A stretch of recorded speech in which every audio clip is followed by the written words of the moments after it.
El marxismo trata de abrir llaves, de abrir caminos para el desarrollo y los estudios de todo eso.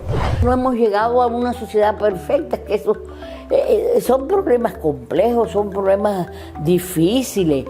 Yo sí creo que la tolerancia de alguna manera nos debe acompañar todavía hoy. Yo creo que queda claro que el marxismo es una interpretación, un método y una guía para la acción. Hay una tendencia a quedar en los análisis a nivel de la geopolítica y nos estamos olvidando de las interpretaciones profundas del sistema. El proceso de decadencia de ese capitalismo y de ese imperialismo ya ha comenzado. Esto no es un podcast. Es una invitación a pensar en cómo somos. A Contracorriente, un espacio para mirar la cultura desde todas las aristas. Continuamos con el tercer encuentro con Isabel Monal dentro de este ciclo dedicado a ella y a su obra y a su vida. Y vamos a entrar de lleno en algo muy concreto, ¿no? ¿Para qué sirve el marxismo en una circunstancia como la actual del mundo, ¿no? Sí. Yo creo que queda claro que el marxismo es una interpretación, un método y una guía para la acción. Yo no veo que se pueda prescindir de ninguna de las tres y seguir siendo marxista.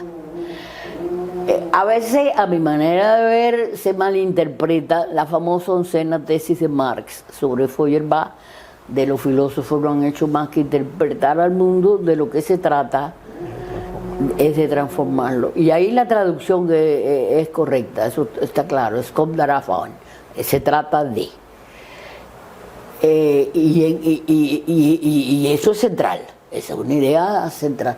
Ahora, usted para transformar el mundo la transforma siguiendo, lo diga o no lo diga, lo explicite o no lo explicite, usted tiene una idea, una concepción, una interpretación. Marx y Engels se pasaron toda su vida no solo organizando organizaciones, valga la redundancia, para el cambio del mundo, sino interpretando el mundo. Miles de horas en las bibliotecas, justamente para que la interpretación fuera lo más correcta posible o correcta. Entonces la interpretación es imprescindible. Bueno, de ahí ya entonces usted tiene todo un método. Hay quien dice, bueno, el marxismo es un método, lo dicen los propios clásicos, como le llamamos a Marx y Engels los clásicos, y es guía para la acción, es una frase de ellos mismos. Entonces, eso está, me parece clarísimo. Ahora, la oncena tesis, las tesis sobre Feuerbach, hay ahí una variedad, son 11, y en una de ellas Marx habla, porque viene de sus obras llamadas de juventud, aunque bueno, eran jovencísimos los dos, ¿no?, en ese momento, pero bueno, hablamos conceptualmente. Y entonces él ahí ve claramente cosas que ha venido trabajando sobre la esencia del hombre, etcétera. Y entonces la esencia es la transformación social, la esencia es social, es decir, no hay esencia abstracta, no hay una esencia fuera de la sociedad. El hombre es lo que lo hace la sociedad. Y hay otra frase muchos años después en Engels que tenemos el famoso hombre condicionado. El hombre es el que transforma, es el hombre quien hace la transformación, pero lo hace condicionado por las propias condiciones en que nace y que lo van formando, la lucha de clase, el modo de producción, las relaciones de producción, las relaciones de propiedad, la manera de pensar, las costumbres, los hábitos, las ideas, las concepciones, cultura en su sentido amplio. Todo, cultura sabemos que es esta polisemia y es válida. Es válida porque, bueno, se usa mucho cultura en su sentido artístico-literario, y eso no es errado, y se usa cultura en el sentido más amplio, y tampoco es errado. Se cometen errores cuando no se especifica bien a qué me estoy refiriendo. Es decir, si usted está utilizando la idea de cultura y no se sabe a qué se está refiriendo, de qué está hablando. Y eso es muy importante, porque no hay nada de errado de que haya esa polisemia si soy capaz de utilizarla correctamente y ver la sociedad, pero usted está conformado por esa cultura que está ahí cuando usted nace y hasta en el sistema educativo, etcétera. Y entonces el marxismo trata de abrir llaves, de abrir caminos para el desarrollo y los estudios de todo eso. Yo una vez estuve reflexionando bastante sobre la tolerancia. Y alguien me decía, no, tolerancia, no, equidad, pues eso no son contradictorias. Usted puede tener la equidad y que no haya explotación, pero es que no va a haber necesidad ninguna de formas de tolerancia. Tenemos todavía hoy en el mundo a las religiones con una fuerza tremenda. Yo no estoy hablando ahora específicamente del cristianismo, sino en general de todo. Creciente. Y entonces, justamente la reflexión de la filosofía y de la filosofía política sobre todo, sobre la tolerancia, ya al haber utilizado el término, haberlo introducido en la filosofía política, está relacionada con las guerras de religión, y eso no ha desaparecido.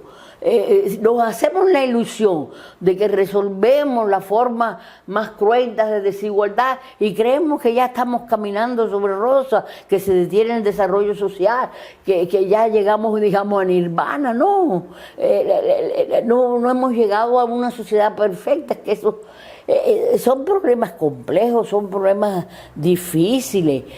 Y nosotros, me parece a mí, que tenemos que tener una cierta claridad y una cierta modestia también. Y yo sí creo que la tolerancia de alguna manera nos debe acompañar todavía hoy. Y que otras formas que hay que cuidar, incluso en prioridad sobre la tolerancia, como la que tiene que ver con la equidad, otras formas de explotación, la discriminación por género, lo que sea, no excluye formas de tolerancia entre los seres humanos. Todo esto me parece a mí que debe ser motivo de reflexión.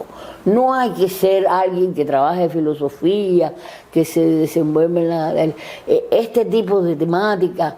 Es la voz de todo el mundo, la voz de toda una sociedad, y hoy la sociedad es la sociedad en la que vivimos, pero hay también la internacionalización de las relaciones entre distintas sociedades, y el imperialismo está en esto ahí muy presente, esta fase del imperialismo, que en el caso de América Latina se está hoy reflejando con una fuerza tremenda, porque entre otras cosas, y aquí hay que ver la unidad de la teoría, la interpretación de la sociedad con esta cuestión que hablábamos de la geopolítica, las clases dominantes, vamos a usar el plural porque las clases dominantes de Estados Unidos, el imperialismo más fuerte y dominador o hegemónico, sencilla y llanamente ha decidido como estrategia hacer de este continente su base central de apoyo. Es decir, en gran medida, las cosas que han venido ocurriendo en América Latina, todas estas formas de retroceso que hemos tenido, que pueden haber sido tácticos, estratégicos, como sea, también nos quiere decir y nos tiene que recordar que las clases dominantes en Estados Unidos haber, digamos, rectificado, cerrando, menospreciar la importancia de América Latina para sus rejuegos geopolíticos, están, digamos, que superando, entre comillas, esos errores para sus intereses imperiales. Y entonces América Latina, como base y el fundamento de apoyo. También hay un repliegue del imperialismo hacia sus bases más cercanas. Pero por eso, él no es que esté abandonando a los otros. Ya no puede mantener. No puede mantenerlos todos, pero escogió. Aquí Sí. El enemigo para él fundamental seguirá siendo China, pero él quiere una base fuerte. Y claro, lo hace al estilo de su presidente, pero esto es un problema de decisión de Estado, es política de Estado, no es política de gobierno. Estados Unidos es un problema del Estado, ese es un Estado imperialista, es el Estado, necesita en su devenir eso, el capitalismo en su desarrollo va hacia eso. Y Trump no es un accidente, Trump es parte de eso. Es parte y lo está haciendo a su estilo. Y bueno, él piensa que esa es la manera de hacerlo y ya ese es otro problema. Pero indiscutiblemente el estilo no acaba de quedar claro.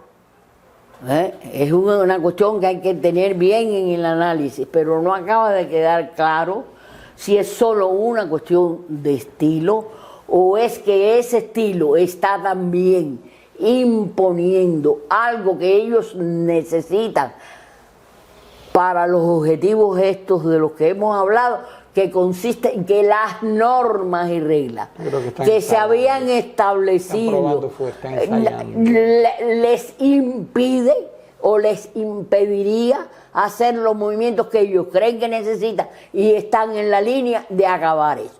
Y una de las cuestiones que yo me planteo, no tengo la respuesta, pero todo el mundo puede reflexionar, es esta etapa del imperialismo que para mí estaba muy clara, con el centro del centro, y que ya y aunque ese centro ya no sigue siendo unívoco ni nada de eso desde hace unos años, de todas maneras el otro imperialismo era un imperialismo subordinado al de Estados Unidos. Están los países de la periferia que son meros vasallos y tratados como tal, pero el centro imperialista general, ese centro del centro, tiene una relación también de control sobre los imperialismos subordinados. Entonces todo ese complicado sistema, pero que ha estado funcionando, está también evolucionando. Es que eso nos lleva ya a una nueva etapa, y aquí no basta solo con la geopolítica, porque hay una tendencia a quedar en los análisis a nivel de la geopolítica y nos estamos olvidando de las interpretaciones profundas del sistema, que son claro económicas en primer lugar, pero que la política es fundamental y las bases políticas, económicas y sociales que sirvan de apoyo para todo ese enorme proyecto. Pero a su vez resulta evidente, recuerdo en un encuentro que tuvimos hace como un año o algo así contigo, y es que el proceso de decadencia de ese capitalismo y de ese imperialismo ya ha comenzado, y es tratando de evitar el ritmo de esa decadencia, recuperarse de esa decadencia, y para eso América Latina está ya considerada como el punto base, y ahí uno tiene que ver el sistema, las interpretaciones de la evolución de los modos de producción y de las formaciones económicas y sociales que implican también las formas de superestructura, las relaciones internacionales, las relaciones de clase a nivel internacional, no al interior solo de los países, y las funciones de esas clases que a veces son cambiantes porque ya no es un modo de producción claro, definido así, sino que está en esta fase imperialista que trata de adaptarse y de salvarse, porque el proceso de decadencia de todo eso ha empezado. Y es un proceso muy doloroso, es un proceso muy cruel, y yo me pregunto, ¿qué podemos realmente hacer los marxistas, los leninistas, los fidelistas, para que ese proceso sea lo menos doloroso, sea lo menos cruel. Es posible. Y yo creo que todos debemos de pensar.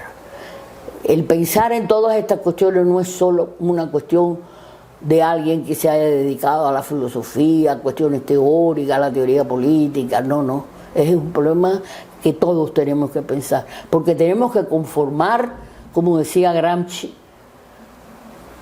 una conciencia colectiva y una voluntad colectiva. Esa voluntad colectiva hay que formarla. Y uno de los aportes de Lenin es que logró la imbricación, la unidad entre lo social y lo nacional. Nos vamos al cuarto. Redondito. Nos vamos al cuarto episodio de este ciclo de podcast. Muchas gracias.